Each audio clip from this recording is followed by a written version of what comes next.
सर्वप्रथम मैं आयोजकों को बधाई देना चाहूँगा। आज के समय के अनुरूप और आज की जो आवश्यकता है उसको देखते हुए ये चिंतन, ये चर्चा और जो ये नैरेटिव खड़ा किया जा रहा है सो कॉल्ड पाश्चात्य मीडिया के द्वारा, पाश्चात्य जगत के द्वारा, पाश्चात्य बुद्धिजीवियों के द्वारा, उसके ऊपर चर्चा करना और उस विषय को पूरे विश्व में फैलाना, इस पुनीत कार्य को हम करने जा रहे हैं। इसके लिए मैं आपका अभिनंदन करता हूं। लगभग 15 वर्ष पहले लंदन जाना हुआ था। मेरा ये अनुभव मैं जब भी अवसर मिलता है सबके सामने रखता हूं। लंदन के इंपीरियल वार म्यूजियम में एक तस्वीर है। हम अंदर जाते हैं, सामने ही वो तस्वीर नजर आती है। अंग्रेजों की तरफ से लड़ने वाले ब्रिटिश आर्मी के एक हिंदू सैनिक अपने शत्रु फ्रांस देश की एक भूखी महिला को अपना भोजन दे रहे हैं। वो हिंदू सैनिक घोड़े के ऊपर है, फ्रांसीसी महिला जो भूखी है वो नीचे खड़ी हुई है और उसको वो अपना भोजन दे रहे हैं। ये चित्र अभी भी इंपीरियल वार मेमोरियल में लगा हुआ है। इस मानवतावादी भारतीय संस्कृति को ब्रिटेन ने अपने म्यूजियम में जगह दे रखी है। लगभग 5 वर्ष पहले मई 2018 की हम सब ने एक समाचार पढ़ा होगा। Kamloops Indian residential school, British Columbia, Canada में है। वहाँ पर खुदाई करते हुए मास ग्रेव्स मिली है। कनाडा प्रशासन ने इन्वेस्टिगेट किया तो पता चला कि ये मास ग्रेव्स उन बच्चों की हैं जो कभी इस विद्यालय में पढ़ने के लिए आए थे।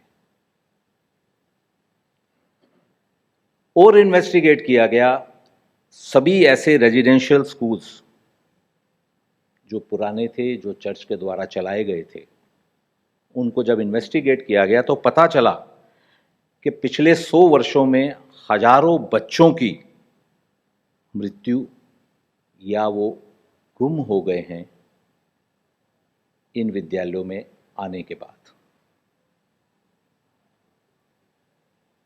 इसकी रेशो निकाली गई तो पता चलता है कि 25:1, मतलब 25 बच्चे जो पढ़ने गए थे उसमें से एक बच्चे के बारे में पता नहीं है। ये 113 वर्ष का इतिहास उन विद्यालयों का रहा। इसको अगर हम कंपेयर करते हैं वर्ल्ड वार 2 की मोर्टेलिटी रेट से, तो वर्ल्ड वार 2 में जितने सैनिक लड़ने के लिए गए थे 27:1 की रेशो रही थी। हम सब जानते हैं Africa, Australia, America, south America, New Zealand, अनेक देश के मूल निवासी, उनका नरसंहार हुआ, उनको दास बनाया गया, उनका राज्य उनसे ले लिया गया, उनका धर्म, उनकी संस्कृति, उनका ज्ञान, उनकी शिक्षा, उनका खान पान, उनका रहन सहन, उनकी जीवन पद्धति सब उनसे ले ली गई। आज स्थिति यह है कि इन स्थानों में यहाँ के मूल निवासियों में से कोई भी नहीं है। अगर हैं भी तो या तो उनका धर्म परिवर्तन हो चुका है और वो अपने रीति रिवाज, अपने खान पान से दूर हो चुके हुए हैं। मानव समाज में जितनी भी कुरीतियां या जितनी भी संस्थाएं या पद्धतियों को हम गिनेंगे, उसमें से सबसे ज़्यादा भयावह जो है वो है दास्ता की प्रथा। हम सब जानते हैं कि दास्ता की प्रथा कहाँ से प्रारंभ हुई। हम ये भी जानते हैं कि पश्चिमी सभ्यता का जो सो कॉल्ड विकास है, इसके अंदर दास्ता की प्रथा का कंट्रीब्यूशन सबसे ज़्यादा रहा है। ये ऐसी सभ्यता रही है जिसने दास्ता को एक व्यवसाय की तरह माना। अनेक स्थानों में, एथेंस, साइप्रस, सैमस, वहाँ के दास बाजार हम सब आज इतिहास की पुस्तकों में पढ़ते हैं। ना सिर्फ वहाँ पर दासों का क्रय विक्रय होता था, अपितु उस सब के साथ में वहां के बैंक्स भी इस प्रथा को एक्सेप्ट करते थे। और ना सिर्फ ये, उस सब के साथ में city bank, bank of America, ऐसे लगभग दर्जन भर बैंक ऐसे थे जो कि दास को एक लोन की श्योरिटी के रूप में भी रखते थे। अमेरिका जो अपने आप को डेमोक्रेसी का हब कहता है और जो कहता है कि हम डेमोक्रेसी में सबसे ज़्यादा समृद्ध हैं, वहाँ की स्थिति यह है कि वहाँ के पहले 12 राष्ट्रपतियों में से 10 राष्ट्रपतियों के यहाँ दास थे। ये स्थिति इस डेमोक्रेसी की है। हम सब ये जानते हैं कि यही प्रजातंत्र लगभग 1930-35 तक आधी जनसंख्या महिलाओं को वोटिंग राइट्स भी नहीं देता था। उनको समान अधिकार तो बाकी सब छोड़िए, उनको वोटिंग राइट भी नहीं दिया जाता था। गैर ईसाई बंदियों को यीशु के शत्रु घोषित कर दिया जाता था चर्च के द्वारा। और तो और एक पोप ने स्वयं कहा है कि जो ईसाई धर्म नहीं मानता है उसको दास बनाया जाए। इतिहास के सबसे क्रूरतम शासक चंगेज खान, तैमूरलंग, गाय सीजर, महमूद गजनवी, हूण, रूस jar, Adolf Hitler, Robespierre, black Dracula और इदी अमीन, इनमें से कोई भी भारत से या हिंदुओं से जुड़ा हुआ नहीं है।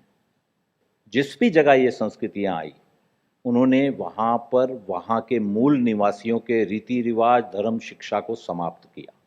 हम सब ने सुना हुआ है डेस्मंड टूटू का स्टेटमेंट। अफ्रीका में एक पादरी आए थे, उनके हाथ में बाइबल थी, हमारे पास धरती थी, सारी संपदा हमारी थी। और आज हमारे हाथ में बाइबल है, हमारी सारी संपत्ति उनके पास है। लगभग 130 वर्षों में 1770 से लेकर 1920 तक भारत में 13 से ज़्यादा man made crisis, natural crisis हुए थे, अकाल हुए थे। और इन अकाल के अंदर 5 करोड़ से ज़्यादा यहाँ के निवासी कालग्रस्त हो गए थे। ये नेचुरल नहीं थे, ये बनाए गए थे। हम लोगों के लिए यहाँ पर राशन या कोई भी सुविधा नहीं रहती थी, वो सबका सब भेज दिया जाता था। यहाँ की खेती की प्रणाली को ऐसे परिवर्तित कर दिया गया जो कि वहां की इंडस्ट्रियलाइजेशन मूवमेंट को सपोर्ट करेगी, ना कि हमारे अपने भोजन को। और तो और हमारे भोजन की जो प्रणाली थी उसको भी समाप्त कर दिया गया। उसकी जगह यहाँ पर गेहूं और चावल में भी धान, उसको ज़्यादा आगे बढ़ावा दिया गया। जो हमारी अपनी जो श्री अन्न थे उन सबको धीरे धीरे समाप्त किया गया, उसकी खेती को समाप्त किया गया। यहाँ पर स्थान स्थान पर अत्याचार हुए। हम अगर आज देखते हैं तो भारत में Mirpur, Noakhali, Moplah, Chittagong, Karachi, Calcutta direct action day, और उसके बाद में गोवा में ब्राह्मण और हिंदुओं का नरसंहार पुर्तगीज के द्वारा किया गया। 10 करोड़ से ज्यादा हिंदुओं को नरसंहार कर दिया गया। ये विश्व का सबसे बड़ा नरसंहार है। इस सब के बाद में भी हमारी संस्कृति और हम आज भी वसुदेव कुटुंबकम के सिद्धांत को मानते हैं और इसका पालन करते हैं। अभी हमने देखा ना, वैश्विक महामारी आई। इस कोरोना काल में विश्व की तीनों विचारधाराओं को कंपेयर करिए। एक विचारधारा जो सो कॉल्ड कम्युनिज्म है, वहीं से ये बीमारी आई। डिनाइल के मोड में रहे, ये माना ही नहीं कि ये बीमारी वहां से आ रही है, और विश्व को कोई सहयोग भी नहीं दिया कि इसको इन्वेस्टिगेट करें या इसको स्टडी करें। और तो और इसके बाद उन्होंने अपनी इंडस्ट्रीज के बल पे जो उनके पास क्षमता थी विश्व की सहायता करने की इस बीमारी के अंदर, उसका भी उन्होंने दुरुपयोग किया। चाहे वो फेस मास्क हो, चाहे वो पीपी किट हो, चाहे वो ऑक्सीजन मीटर्स या ऑक्सीजन कंसंट्रेटर्स, ऐसे कोई भी इक्विपमेंट्स थे, उस सबको उन्होंने 10 से 20 गुना कीमत पर विश्व को बेचना शुरू कर दिया। और यही समय पर जो दूसरी पाश्चात्य सभ्यता है, जिसको हम आज की तिथि में सबसे एडवांस, संपन्न और सिस्टमैटिक चलने वाली सभ्यता मानते हैं, वहां भी हमने देखा इस बीमारी के समय पर क्या हुआ। ये बीमारी आई, सब उनकी ये व्यवस्था तहस नहस हो गई। प्रशासन के साथ ना तो वहां का जनमानस सहयोग कर रहा था और ना ही प्रशासन स्थिति में था कि जनमानस को सही गाइड कर सके। परिणाम ये हुआ कि सबसे ज्यादा मोर्टेलिटी वहीं पर हुई। इस सब के अंदर भी उनके पास टेक्नोलॉजी में आगे थे, वैक्सीन डेवलप करने की स्थिति में सबसे ज्यादा अच्छी स्थिति में थे। उन्होंने की भी। करने के बाद क्या किया कि वैक्सीन को $250-300 में बेचने के कॉन्ट्रैक्ट किए।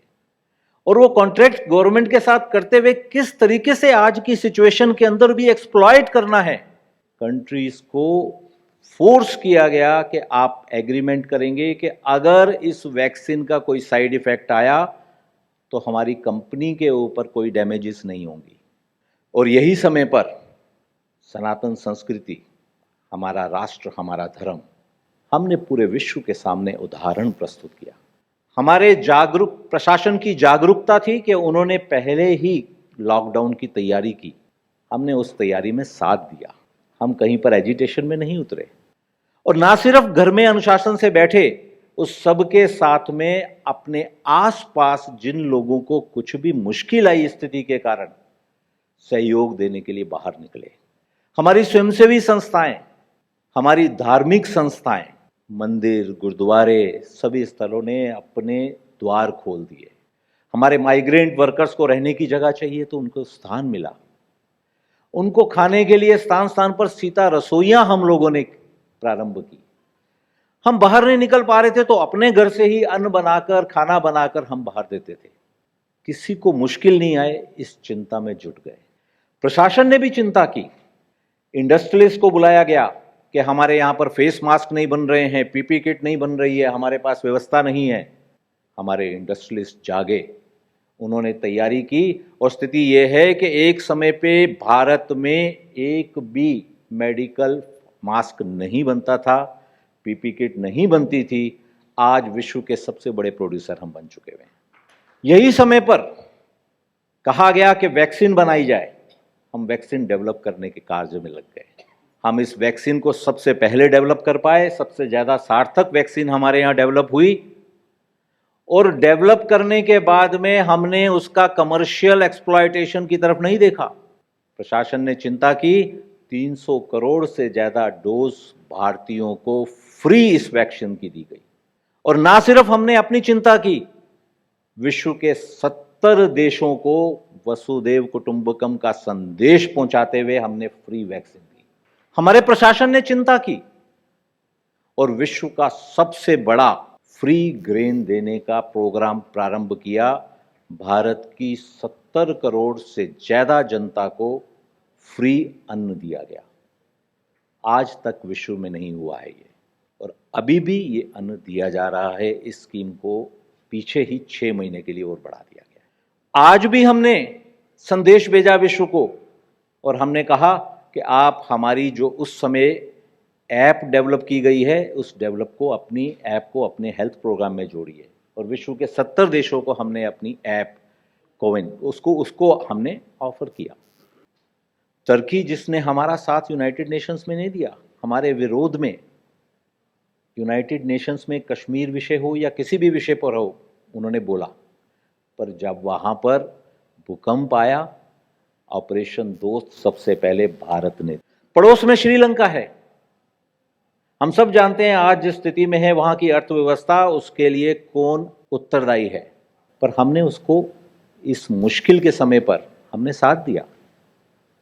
उनको $3 बिलियन की क्रेडिट लाइन हमारे यहां से दी गई है। हमने श्रीलंका का ना सिर्फ साथ दिया, उस सब के साथ में IMF में भी हम गारंटर खड़े हुए कि यहां की दोबारा से इस फिजिकल क्राइसिस से बाहर निकले।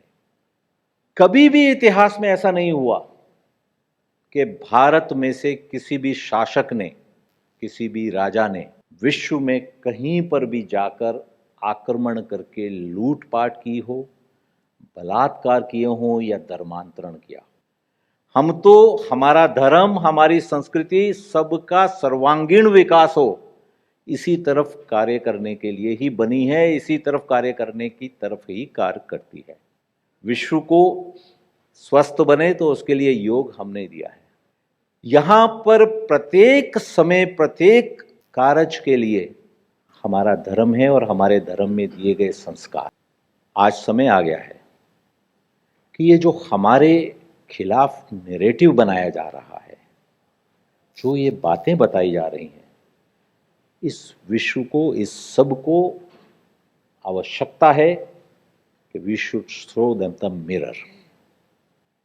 उनको बताने की आवश्यकता है कि उनका इतिहास और उनके पूर्वजों द्वारा किए गए कार्य क्या थे और आज भी क्या किए जा रहा है। अगर मुगलों ने यहां पर आकर लूटपाट की तो अंग्रेजों ने भी यहां आकर सिस्टमैटिक इंस्टीट्यूशंस के द्वारा लूटपाट की। ये जो आज के समय पर नैरेटिव्स बनाए जा रहे हैं, ये जो संदेश इस तरह से दिए जा रहे हैं, उनको ये बताने की आवश्यकता है कि ना तो इतिहास में और ना अभी आज के समय पर हिंदुओं ने कभी किसी का बुरा नहीं किया है, हमेशा सबके हित के बारे में चिंता की है और सबकी चिंता करते हुए सबको आगे बढ़ाना है, ऐसे संदेश के साथ कार्य कर रहा है। आप सब लोग आज यहाँ आए हैं और यहाँ आकर इस कार्य को कर रहे हैं, इस चर्चा को साथ में कर रहे हैं। मुझे पूरा विश्वास है कि विश्व को हम यहाँ से एक सकारात्मक संदेश देंगे और उनको दर्शाएंगे कि हमारे इन विचारों के बारे में आप आगे बढ़ाएं संदेश, ना कि ऐसे झूठे नैरेटिव को आगे।